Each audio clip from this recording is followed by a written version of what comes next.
Greetings from NCSI. NCSI has always strived for excellence in education of neurocritical care, and we have done it in various forms like webinars and journal clubs and expert panel committees.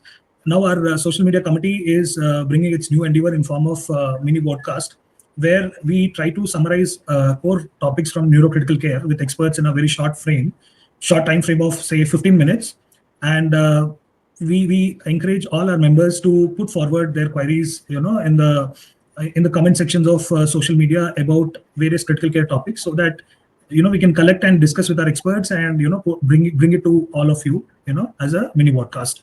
Today we have the honor of having Dr. Saurabh Anand.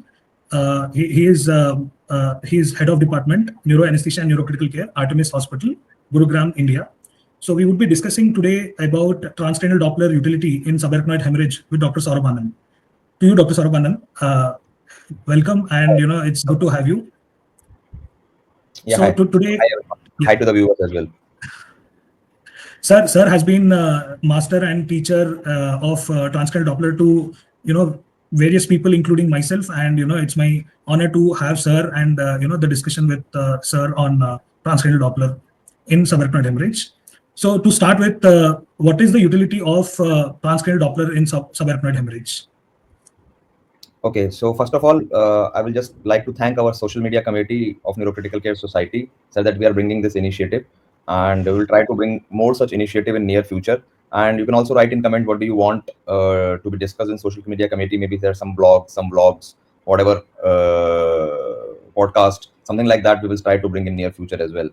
And as far as masters, there are nobody masters here. We are learning from each other. We are still learning. We are going to find new things every now and then. That's those who are doing transcranial Doppler, or for that sake anything in neurocritical care, we are surprised every day by a new entity or a new thing which we are seeing, and we are learning and we are reading about it. So it's just learning together, and maybe some of the questions I might not be able to answer according to the expectations what are there, but I will try to be giving the answers to the best of my knowledge. We can always discuss that also. If somebody of you not agree with me, or somebody can wants to discuss with me, that's perfectly fine with us, and we will try to keep it a two-way communication. So utility of transcranial Doppler in subarachnoid hemorrhage, I will say there is utility everywhere written in from transcranial Doppler in subarachnoid hemorrhage. If you say so, that transcranial Doppler will help you to triage your resources first. So once your patient is inside your neurocritical care unit and you start monitoring through transcranial Doppler, we all know that how cerebral vasospasm progresses from day 3 or day 4. But hydrocephalus or obstructed hydrocephalus will start from day 1. So in that scenario, once you are started draining those EVDs, and you start monitoring your pulsatility index from day 1, so it's quite a helpful tool in that manner. And once you start monitoring for cerebral vasospasm, your patient right now has no issues with cerebral velocities. Your patient has no issues with symptoms. You can always triage those patients to the ward or an HDU unit, so that it will be in a corporate hospital. It will be depending on the cost as well. So from triage, I mean that you're able to keep those patients in a ward and do a daily transcranial Doppler monitoring, maybe once or twice, depending on whatever your unit protocol is. So that will help reducing the cost and you are able to manage those patients according to what stage of disease they are in. Second, I will say that if you look at your monitoring, if you start giving therapy like hypertensive or endovascular dilatations and all those things, you are able to start monitoring your therapies also. So it will help you in monitoring your therapy, whether your velocities or your pulsatility index are varying when you are giving those therapies to your patients.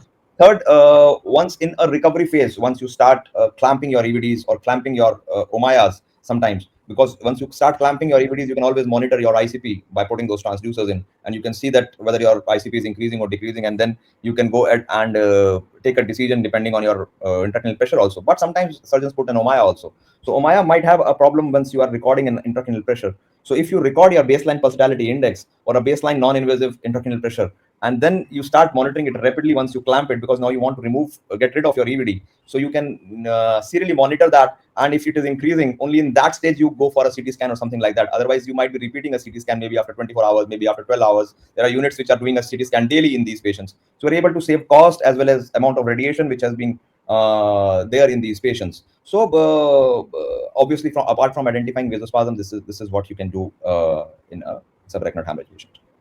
That's a great point, sir. Like, triaging the resources is one of the key component of our management, because our patients are going to stay with us for a quite long time in at least in severe cases. So triaging resources, who needs what, is an important decision to be taken, and definitely TCD is going to help us in this. Sir, what are the common locations, common vessels, which undergo vasospasm in patients with subarachnoid hemorrhage?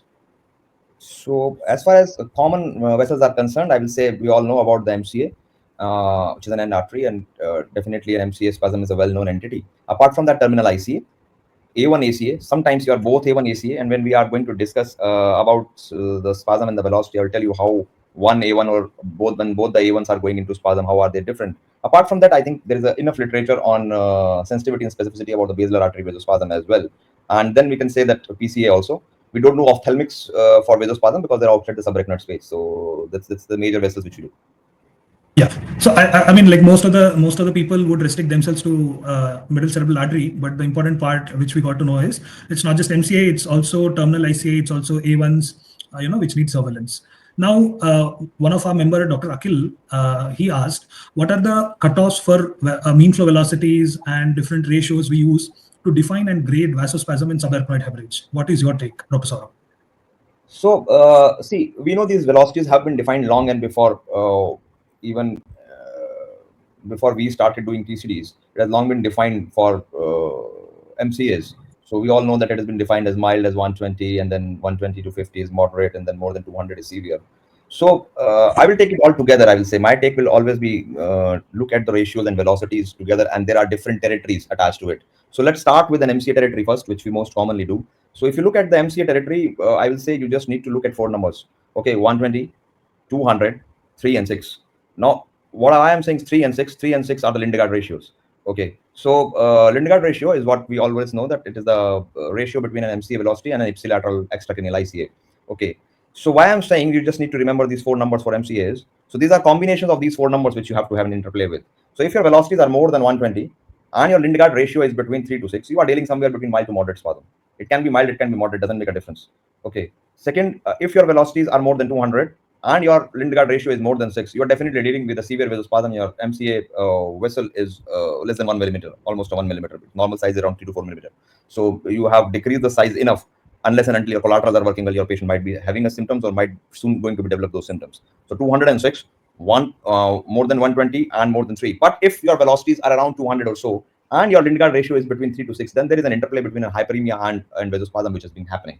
And sometimes your velocities are more than 150 or 160, and your Lindegaard ratio is less than 3. That you might be giving hypertensive therapies to those patients. You might be starting Renons in these patients. You might be starting noradrenaline in these patients. And there is enough hyperperfusion to take over the vasospasm. Vasospasm might be playing a 25% role, and hyperemia is providing a 75% role in these patients. Both are bad. You should know about it.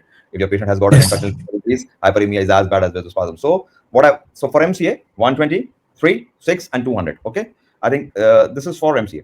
Now, if you go to other arteries, I will go to the basilar first, because after MCA in literature, the basilar artery has been defined as more sensitive and specificity for vasospasm. You will be surprised, many will be surprised to know that basilar artery vasospasm, though people think that it is uncommon, but if you start doing TCD, you are going to find basilar artery vasospasm more common than the other arteries, because if you are looking specifically for those PCOMs and basilar top aneurysms.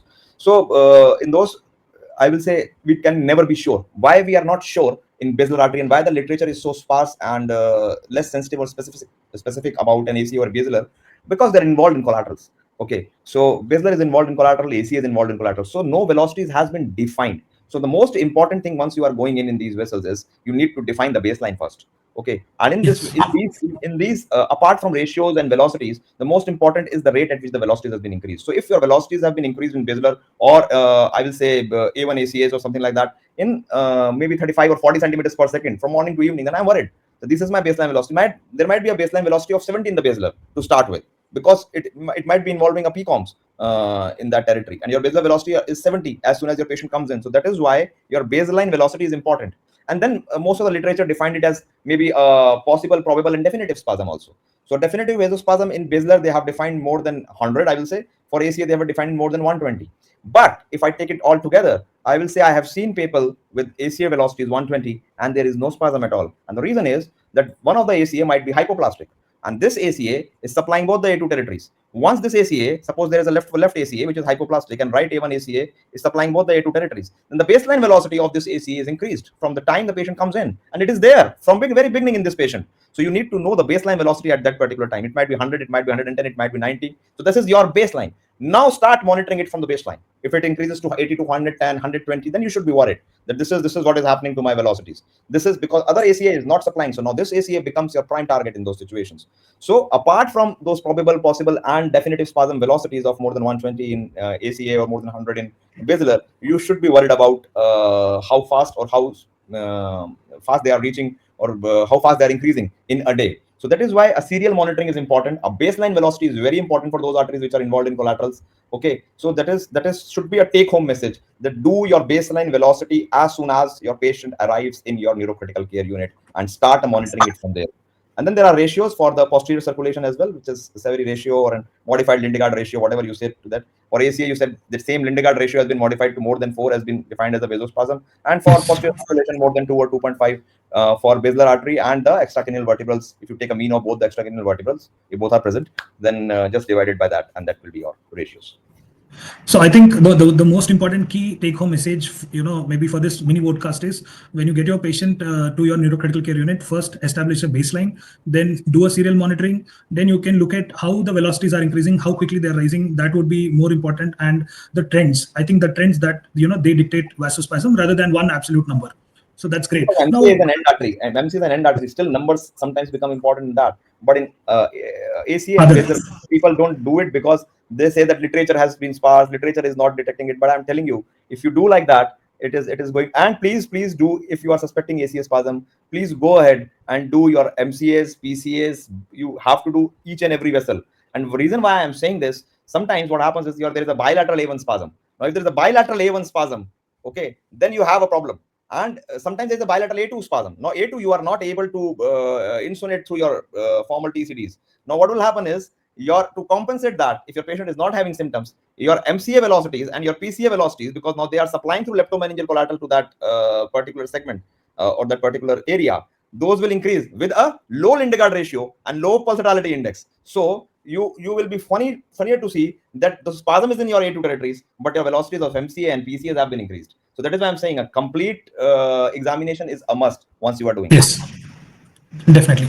So, Dr. Saurabh, say that we have increased velocities and the patient is asymptomatic. Now, how to go about this situation? This is a query from one of our colleagues. So, how do we go about an increase in velocities, but the patient is asymptomatic? That's a very nice question. And sometimes we, as a person, when I propagate that we should be very, very aggressive in managing cerebral vasospasm, I've been criticized as well in that situation. See, why I always say that we should be always aggressive in that, because once in brain, we all know, once an infarct developed, it developed.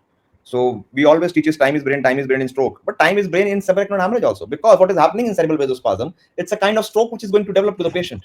Okay, and you are preventing that stroke to happen. Okay, you have a tool which is telling you that something bad might going to happen to your patient, and you are not considering that. So that is the most important thing, that you should know that you are preventing stroke here also by a diagnostic modality. Now, when to stop, and basically if the patient is not symptomatic, so I will say, let's I will just define what is my protocol in that. What we do in our unit is, so let's say a patient of subarachnoid hemorrhage is there. Now, patient is developing a focal neurological deficit, or a patient is not developing a focal neurological deficit. First of the thing, if the patient is developing a focal neurological deficit, we straight away take the patient to the DSA lab and do a chemical angioplasty in that with the intraarterial nimodipine and But if the patient is not symptomatic, now if your there can be two things: your TCD velocities are absolutely normal, or your TCD velocity is increasing. So the question comes: your TCD velocities are increasing, but your patient is not symptomatic. Now here again, the criteria which I told you, if you're going towards your MCA velocities and you say that your velocities are increasing with a Lindegaard ratio is between 3 to 5, so you are dealing with a spasm which is between mild to moderate. So you start increasing your blood pressure and a trial of inotropic therapy with intravenous milrinone. This is what we do in our unit, and keep monitoring. So if in those therapies also your velocities are increasing, then you might need to go ahead and do a CT angiography or DSA in that patient. But if your velocities are more than 200 and your Lindegaard ratio is more than 6, then definitely you should take your patient to the DSA lab. And because there is an impending stroke which can happen in that patient, at least go ahead and get rid of your mental peace that this is what I am finding. This is an abnormal finding which I'm dealing with. So go ahead and do that situation. Yeah. So now, so far we have discussed about mean flow velocities, Lindegaard ratio. I think pulsatility index has its place in management of SH. Dr. Saurabh, what is your take on utility of pulsatility index in subarachnoid hemorrhage patients? So pulsatility index has definitely a place in management. First, we discuss about pulsatility index in managing the cerebral vasospasm. So what will happen is pulsatility index is always telling you about the distal resistance, the place where you are insonating, and the resistance is what is the resistance beyond it. So we all know in transcranial Doppler we are generally insonating the first segments of the vessels like A1, M1, P1, and so on and so forth. So once we are insulating an M1 and we are getting an increased pulsatility index, the spasm can be beyond that. So M2 and M3 might be in spasm, and we are insulating an M1 velocities. So M1 velocities is showing that your pulsatility index is increasing. So in that situation, you can see, and whether it is unilateral or it is bilateral. Now, if it is unilateral, it is not there on the opposite side. You are always the other hemisphere to compare with. Once it is not there on the other side of your MCA, or for that sake an ACA, because we are not insulating an A2. Now, if an A2 and A2 vessel is going into a spasm and your A1 PIs are increasing, because which were previously normal, so your waveform is changing shape from a low resistance waveform to a high resistance waveform, and it is happening unilaterally. Okay, there can be a distal spasm in those patients, and if it is happening bilaterally in every vessel which you are insonating, then there might be a hydrocephalus which might be developing in that patient, unless and until your patient is hyperventilating. Okay, your pulsatility index is not going to be high in each and every vessel unless and until it is appreciating a hydrocephalus in that situation. Another more important thing in pulsatility index in cerebral vasospasm is those patients which have got a low PI and high velocities. Now, if there is a low PI and high velocities, now pulsatility index might be 0.4, 0.3, and your velocities are around 200 and more than 200 or so, then what is happening might be that your velocities are increasing because there is a distal vasodilatations in those vessels. M2 and M3 might be distally vasodilating. So there are more chances of having those patients a symptomatic large vessel vasospasm, the category which has been set as SLVS, that symptomatic large vessel spasm. So symptomatic large vessel spasm, this vessel is constricting and the vessels in M2 and M3 territories are dilating. So your pulsatility index is low because your this vessel has increased velocities, and these have increased diameters in arterioles of M2 and M3, so that it can compensate the flow, whatever flow it is receiving from the proximal vessel. So definitely these patients might have more chances of going into symptomatic spasm than those patients who have got a normal PI and increased velocity. So you need to have an interplay. That is why your initial waveform signature is very, very important. That's great to know, sir. I think now we need to actually integrate all possible variables and in all possible arteries, and then come to a conclusion as in what is happening with the brain's physiology in these patients. Now we have seen the one side of coin. We have talked about a lot on uses of transcranial Doppler in SH. Now we go to the other side of coin, sir. What, according to you, is a major limitation of transcranial Doppler in vasospasm or in general in subarachnoid hemorrhage patients? So see, no tool is complete, okay, and your machine is as good or as bad as you are. So most of the time, what happens is it's if you are going to ask a correct question to the machine is going to answer. But there should be a correct framework of question in your mind. Only then you are going ahead and asking that question to the machine, whether this is there or not. So first of all, the problem is operator dependency, what we always say. Now, operator dependency is like you and me are driving a car. I am making an accident every day and you are not making an accident. So it's like you are a more experienced driver than me. That's it. You know how to drive a car, but you don't know how to drive a car. So it's like for me. So if you are going to do more and more transcranial Dopplers, you are getting yourself more and more trained. And I always say that please, once you are doing transcranial Doppler, look at the angiographies, look at the CT angiographies, please read the reports. Go ahead and collaborate both the findings initially once you are doing it. So once I'm going to find this is what was there in the DSA. So initial years, that is very important as a training protocol also, that you read both together before making to a conclusion, okay, because we are very fond of making diagnosis first, okay, and then we are going to attribute to anything. So first thing is that operator dependency, which we always say about the limitation. As far as subarachnoid hemorrhage particularly is concerned, I will say the problem is with the distal vasospasm. Sometimes we are not able to detect it. Apart from the windows and all those things, we did not find 15% of the patients. Another thing is that if the clipping has been done, there's a problem of the suture, there's a problem of the bandage which is there. And once sometimes the bone has been removed in a patient, then you are able to get the velocities from the other side also. So there are some issues with those things. Apart from that, the problem is with the distal vessels. We are not insonating the distal vessels directly. We are seeing the health of distal vessel indirectly by pulsatility index. So you need to be enough to know that what you are seeing and what you are interpreting in that. Apart from that, I will say people should know that if they are putting the patients on therapy like noradrenaline or milrinone, what is the effect of that on the velocities, and then they should take that also into consideration. And most of the people don't do the whole examination, so they don't do the MCA, ACA, PCA, Lindgard ratios, and the basilar along with that. If you are going to do all these things, then you are definitely going to reach a conclusion somehow on the day, and it is a tiring procedure. That's I'll say so. And please make it easier for your colleagues, because see, it's a continuity process. So if I am finding one, I put a mark that this is the window, please come ahead in the night and do it from there on. So it will be those things. And apart from that, no, I will say if you combine one and one, then it is good. So you always combine neurological monitoring with a neuro monitoring tool. So if you combine your neurological monitoring along with your transcranial Doppler, and if you can combine an EEG above it, then nothing like it. So if you combine monitoring, it's 1 + 1 is not 2 in this situation, 1 + 1 is 11 in this situation. So that's my take on subarachnoid hemorrhage. Wonderful, sir. In fact, it is very gratifying, as a neurocritical case specialist, to see, detecting vasospasm early, treating it, and preventing DCI, delayed cerebral ischemia, infarcts in such patients, and they coming back to a good neurological outcome is definitely a gratifying experience. And transcranial Doppler is, with us in this. There is one more question. What I am seeing on the Facebook is that do you encounter any specific interesting case which have changed your management after you using transcranial Doppler?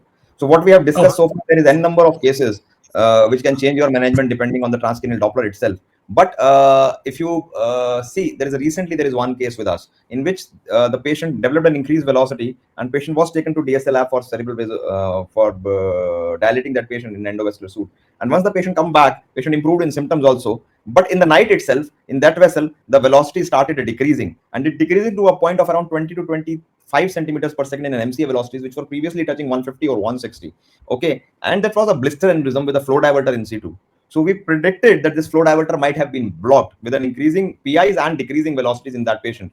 So we again told the endovascular people in the night that this is what we are finding, and this is an ominous finding, and patient is getting slightly weaker on the opposite side of the MCA. So I don't remember the side exactly, the right or the left one, and the patient has getting symptoms on the opposite side, weakness, and the velocities were low and not high. So it was on the other side of the Spencer curve. Okay, it's not increasing, it's decreasing, and the PIs were high. So we told them that this is our finding, and this is what we are thinking, that this flow diverter might have a problem, or there might be a distal totally shutdown of the vessels. They go ahead and do an endovascular procedure in the night for that patient, and that flow diverter was blocked. Okay, there was a thrombus in that. It was not completely blocked, it was partially blocked at that time. They gave an intraarterial antiplatelets in that patient, and patient subsequently improved in the power also, and the velocities also come back to the normal.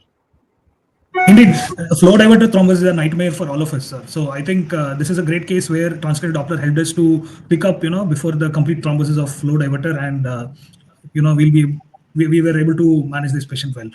So I think we are done with the questions, and any more questions or any more queries in the Facebook post, it would be addressed, directly at that post. I think we can conclude, sir. What do you say? Yeah, because there are one or two more questions about transcranial Doppler and auto-regulation. I will say we can have a separate podcast on the auto-regulation part of transcranial Doppler, but it's a long procedure, a long discussion on auto-regulation per se. But always you can say that those patients whose auto-regulation is not preserved, they can go to have a worse outcome in subarachnoid hemorrhage. And by simply doing a THRR, you can go ahead and see what's happening at the auto-regulation. Though I won't suggest doing a carotid pressure error, and some patients might have a thrombus specifically in the older patients.